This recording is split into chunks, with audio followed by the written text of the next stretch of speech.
Welcome to our new unit. We're going to be working through chapter 7, which is on integration. And what it's going to do, it's going to take what you do in methods, but it's just going to take it a bit further. It's a short unit. I haven't fully mapped out our plan on sector yet. I'm going to do that at recess time today, and then we can have a bit of a discussion about time frame and tests and so forth. But it's not an ideal time to conduct the unit because, I sort of hope we finish vectors earlier and we'll be able to get integration done before holidays. But we're just going to have to see how things pan out and we'll see how we manage them. So what we got in this exercise in 7a is a big consolidation of the things we've been doing in methods, and then there's a few more rules that we're going to introduce to you as well. So in the first big table, that's all the stuff we've learnt in methods. On the right there, we've got the reciprocal trigonometric functions redefined for you. So sec, cosec, and cotangent.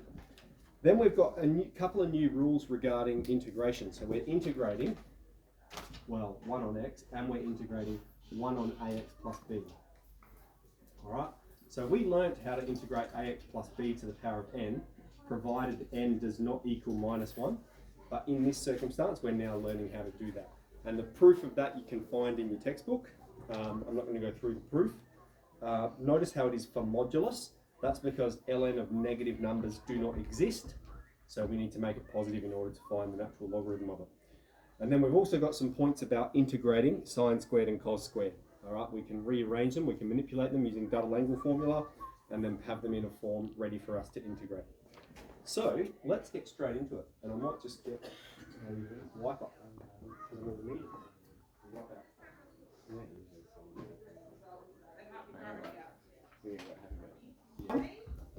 Find the integral of 3 on top of x plus 2 with regards to x. So what we're going to use here is this rule here, isn't it? We've got 1, we've got 3, let's write it like this so we can see that. We've got 3 times 1 on top of ax plus b. Now in this circumstance, a is 1, our value of b is 2. We're integrating with regards to x. So it's going to become 3. Remember, the 3 is going to hang out. And what does 1 on x plus 2 become? It becomes ln modulus of x plus 2 plus c.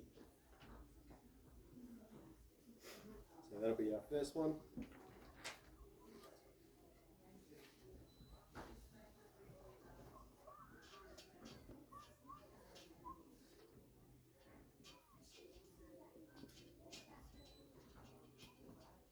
Okay, for our second one, we have two terms. We have the integral of 4 plus 5 on top of 3 take 2x. So I'm going to integrate this in one step.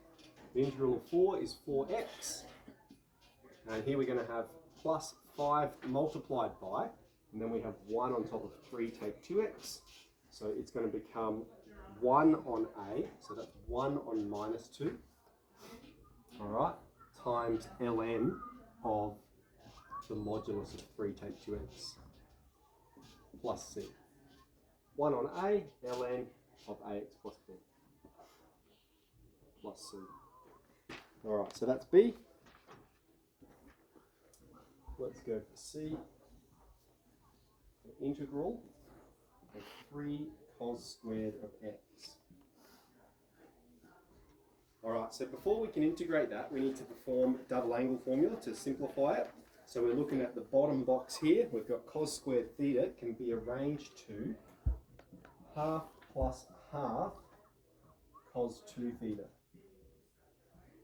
And now we've got it in terms of x, so that's what I should have in terms of here as well. dx. Alright, so now that's what we're finding. Now the 3 can either distribute or it can hang out the front for the time being. So we're ready to integrate. So we're going to have here 3 on 2x, all right, that's the integral of half. And then we're going to have plus 3 on 2 multiplied by the integral of cos 2x becomes 1 on 2 sine 2x. And then smack that plus c on the end there. All right, and that, we can tidy that up a little bit.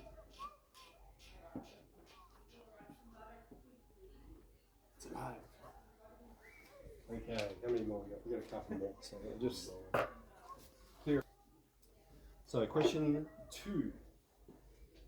Firstly, we've got show that 4 on x plus 2 take 3 on 2x take 1 equals 5x take 10 on top of 2x squared plus 3x take 2. Okay, show that. Now, whenever we're required to show that something's true, we're going to either start with the left and make it equal to the right, or start with the right and make it equal to the left, or manipulate both until they're the same. We can just start from the left with this one, and we're just going to cross multiply the denominators. So I might restate what the left-hand side is first. All right, and then cross multiply. We're going to have 4 times 2x take 1, take 3 times x plus 2, on top of the product of the denominators. Now we'll expand both. 8x take 4, take 3x take 6, on top of 2x squared take x plus 4x take 2, and simplifies to 5x take 10 equals the right hand side. Okay, so we've established that it's true.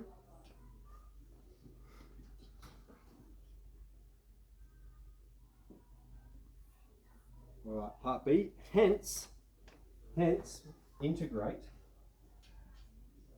5x take 10 on top of 2x squared plus 3x take 2. Hence perform the integral. Well, when we're presented with something like this, there's no way we can integrate that, okay, by itself as it is, but we do know that this can be expressed as this. All right, so, and we can integrate both of those separately. Whenever there's a hence, let's look at what we've done and let's use that. So we know that this is going to actually equal the integral of 4 on x plus 2, take 3 on 2x take 1. All right, that these integrals are equal to one another because we've established those functions are the same, different ways of representing it. So now we can perform this using the rules that we've just learnt. So it's going to become 4 times ln of x plus 2. That's what the first one is. And then we're going to have to take 3 times 1 on a ln modulus 2x take 1 plus c. Alright, so that's what that one will integrate to. Okay. One more. So they're all indefinite integrals, no boundaries, so we put the plus c on. The integral from 0 to pi of sine squared of x. Alright, so let's talk about, before we evaluate that, what does it mean? It means the area under the function sine x squared. Alright, what is the sine function? It's a wave that looks like this, right? And so if we're going from 0 to pi, well, when sine is 0, sine of 0 is 0 and sine of pi is 0. So even when you square those values, they're going to remain the same. But all it's doing is squaring every y value here, isn't it? All right. So that value is going to be the same because 1 squared is 1, but the other value is going to be shrunk a bit. So it's not going to be the exact same curve, but it's going to be very similar because it's just those values squared. So it just changes their magnitude a little bit. So we're finding that area. That's what this means. All right. And we could have had a look at that on the calculator to see that that's true. Now, we've said if we want to evaluate sine squared, what we need to do is perform substitution using double angle formula. What does it swap to? Half take half cos 2 theta.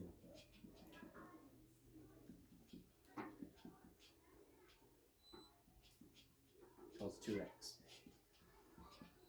Alright, now let's perform that. Now it's going to be 1 on 4 sine 2x. That. From 0 to pi.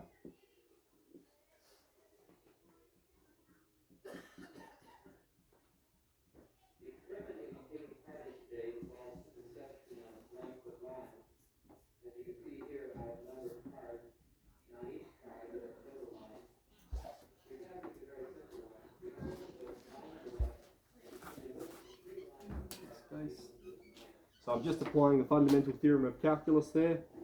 So what does it simplify to? Half pi here. Sine of 2 pi is 0. Half of 0 is 0. And then sine of 0 is also 0. So our answer is just half pi.